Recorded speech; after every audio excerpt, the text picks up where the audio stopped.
sleeping soon.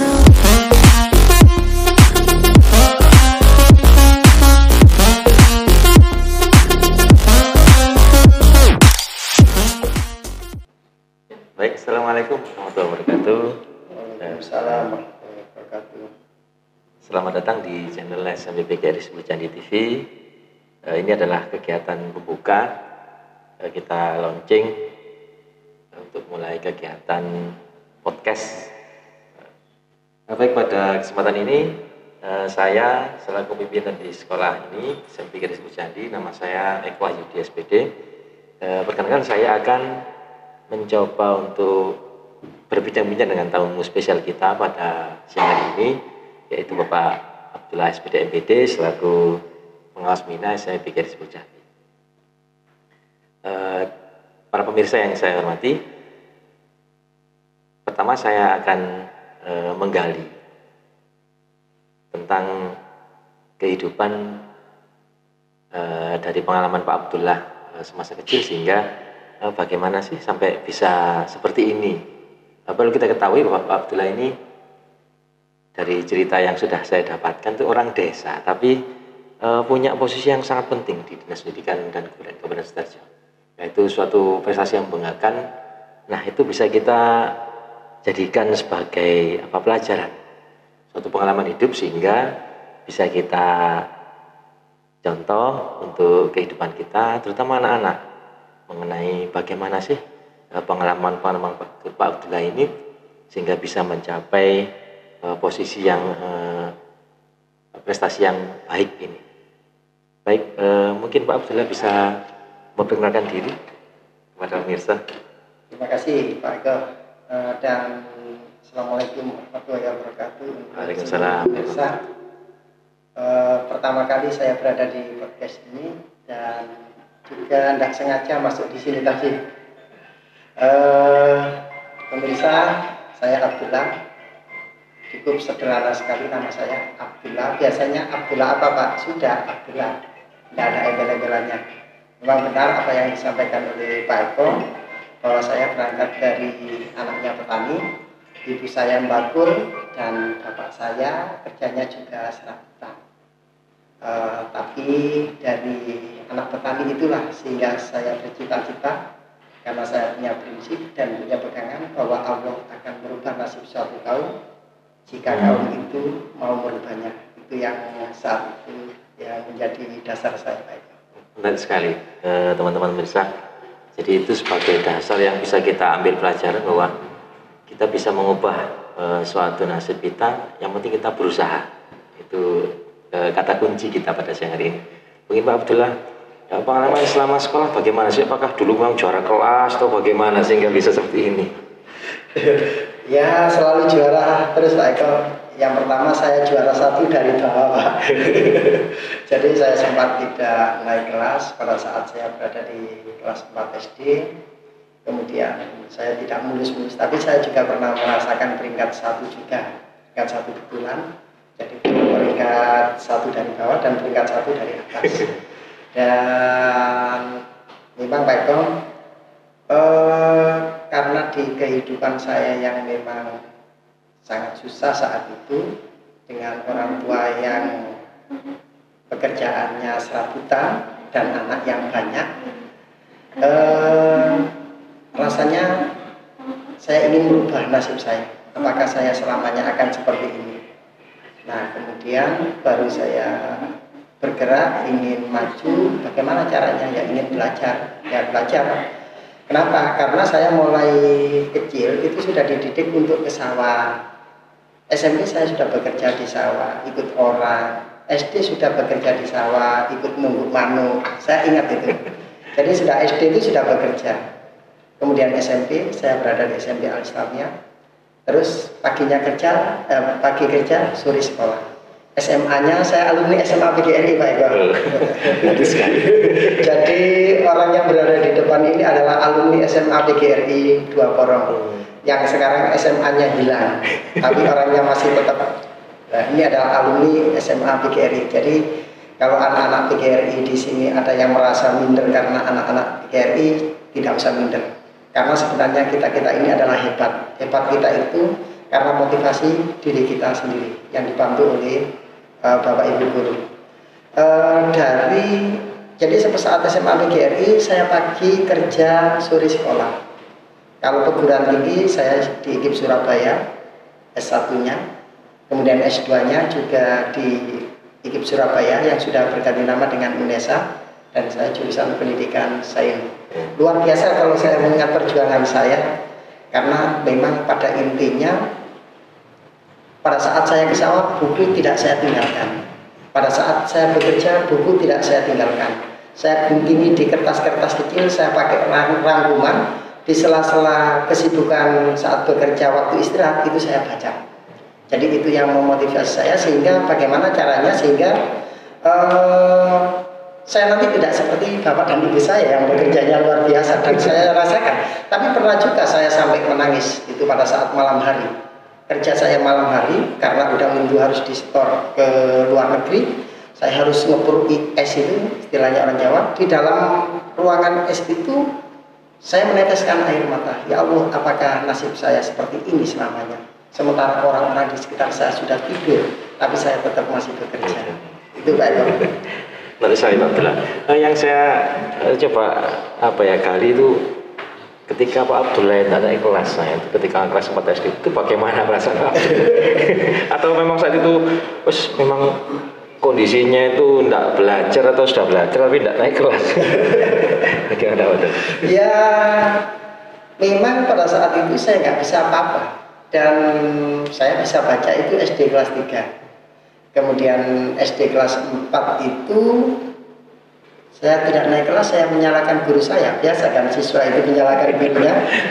Nah saat saya menyalahkan guru saya, ibu saya sebelum pulang saya diam diri karena saya takut juga. Bagaimana nanti ibu saya kalau marah saya tidak naik kelas. Kemudian ibu saya menanyakan, kenapa diam? Tapi dengan bahasa Jawa.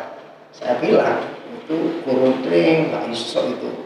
Loh gak iso, gurunya gak iso. Wah, pen gurunya. Dulu kan kalau kita itu, rapot kita itu nilainya berat kan warnanya merah. Gurunya gak punya pen, gurunya gak punya pen hitam itu. Pen ini apa, salah bolos. Terus dilihat sama orang tua saya. Kenapa? Rapot setelah dilihat oleh ibu saya mengatakan, oh apik gini rapotnya. Ibu saya itu tidak bisa baca tulis. Jadi oh apik gini, rapot abang apik saya gitu. Terus sampai nggak apa-apa apik gini, kamu nggak apik saya gitu. Tidak naik kok bagus. Saya itu apa yang dikatakan oleh orang tua saya. Saat beliau mengatakan, saya mengatakan bahwa saya tidak naik, ternyata beliau tidak marah. Cukup bahasa yang sederhana. Iya menjadi konsep cilik. Ya konsep cilik. Yang masih kecil. Akhirnya saya bergerak. Iya, saya manggilnya mak saat itu. Saya anak ke-10 dari 10 saudara. Loh mak, berarti film batin munggah batin apa? Gak apa-apa sih cilik. Mau langsung saya bilang, gak apa-apa, gak munggah. Gak apa-apa, gak munggah. Saya berteriak, sudah main sepak bola lagi. Itu pelajaran pentingnya itu. Mungkin bagi bapak ibu orang tua wali murid bisa diaplikasikan. Jadi ketika siswa itu tidak sesuai dengan harapan Pak Ibu bisa mengambil contoh dari Pak Abdullah. Itu akhirnya Pak Abdullah kan bisa semangat terus gitu, walaupun kondisinya tidak naik kelas. Tapi ada kalimat yang memang sampai sekarang itu masih terbesit di telinga saya itu. Ibu saya itu selalu mengatakan, anakku yang paling pintar itu loh. Sebenarnya nama saya Abdullah, cuma di ijazah gara-gara salah tulis Abdullah, akhirnya sekarang jadi Abdullah. Anakku yang paling pintar itu loh. Ibu saya mengatakan gitu. Saya berpikir, emak ini gak keliru, aku ini pinter apa saya gitu, saya nggak tahu. Tapi dari ucapan ibu saya yang seperti itu, akhirnya saya harus bisa membuktikan bahwa saya memang betul-betul anak yang bisa dibanggakan oleh orang tua. Bahwa saya memang betul-betul anak yang mandiri. Dari situlah, dari saya tidak naik, saya kemudian bisa berubah perlahan, kemudian sampai ya seperti ini. Itu doa ibu yang paling utama itu. Betul. Ya.